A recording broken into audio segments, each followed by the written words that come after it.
सत्य, ठळक व निर्भीड सक्षम न्यूज. जतसह परिसरातील बातम्या पाहण्यासाठी सक्षम न्यूजला सबस्क्राईब करा. नमस्कार मंडळी, सक्षम न्यूजमध्ये आपलं सर्व स्वागत आहे. आज आपण शेगाव जिल्हा परिषद गटातील बागलवाडी या गावात आलो असून आपण आपल्यासोबत काही मतदार आहेत.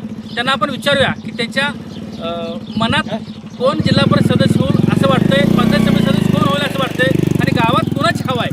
चला तर मग पाहूया. नमस्कार. आपलं नाव? रावसाहेब विष्णू बागल. सध्या जिल्हा परिषदची रणधुमाळी चालू आहे, अंतिम टप्प्यात प्रचार आला आहे. सध्या आपण बागलवाडीत आहे.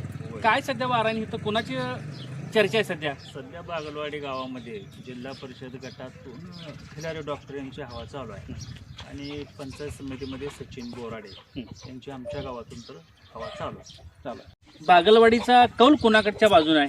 बागलवाडी गावचा कौल सध्या हे प्रॉपर उमेदवार बागलवाडीचे खिलारी डॉक्टर आहे आणि त्यांची परिस्थिती म्हणजे गावचा उमेदवार नात्याने गावाने संपूर्ण एकीकरण करून त्यांना मतदान करायचे ठरवलेलं आहे. त्यातून त्यांचा कल चांगला आहे आणि गणेश आपलं ह्याचं कमळ या क्षेत्राचं आमदार बी आहे, त्यामुळं ह्याची परिस्थिती चांगली आहे.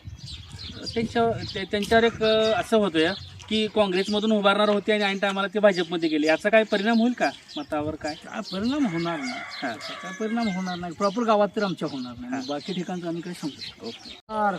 सध्या जिल्हा परिषद निवडणूक लागल्या, काय माहित आहे तुम्हाला? माहीत आहे हो. काय सध्या कोण उमेदवार आहे? काय अशोक खिलारे, शिवाजी खिलारे डॉक्टर आणि सचिन बोराडे.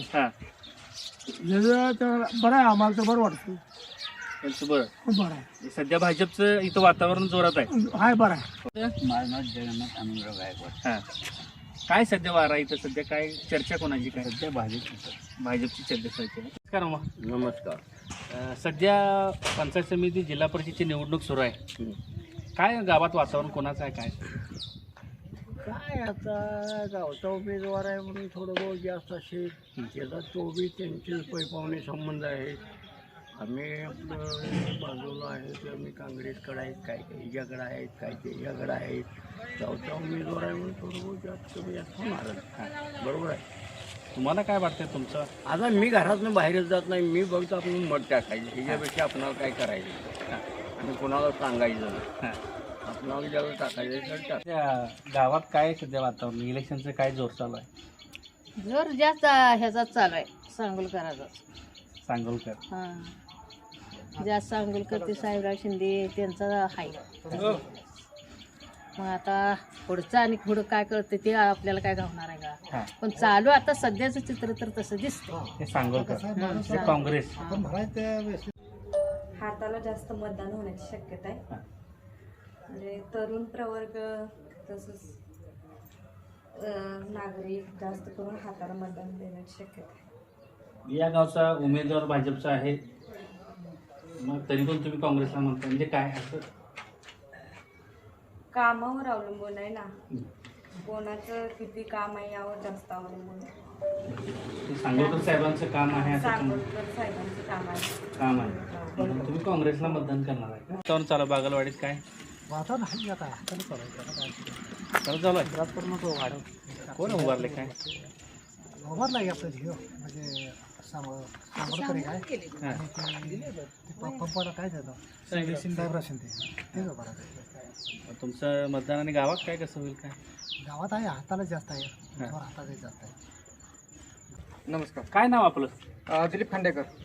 सध्या गावात काय चर्चा चालू आहे? कुणाचं वातावरण आहे? काय सध्या हे बागलवाडी गाव हे काँग्रेसच्या विचारसरणीचं आहे आणि सांगोलकर साहेब आमच्या बागलवाडी गावचे जावई आहेत. त्यामुळे आम्ही सर्व बागलवाडीकर सांगोलकर साहेबांच्या पाठीशी ठामपणे उभा राहणार आहे. पण या गावाचा उमेदवार भाजपमधून खिलारी डॉक्टर आहेत. जरी असला तरी सांगोलकर साहेब हे गावचे जावई आहेत. त्यामुळे 100% जनता ही सांगोलकर साहेबांच्या आणि काँग्रेसच्या विचारसरणाची असल्यामुळं त्यांच्या पाठीशी ठामपणे उभा राहणार आहे. दादा, तुमचं मत काय आहे? नमस्कार.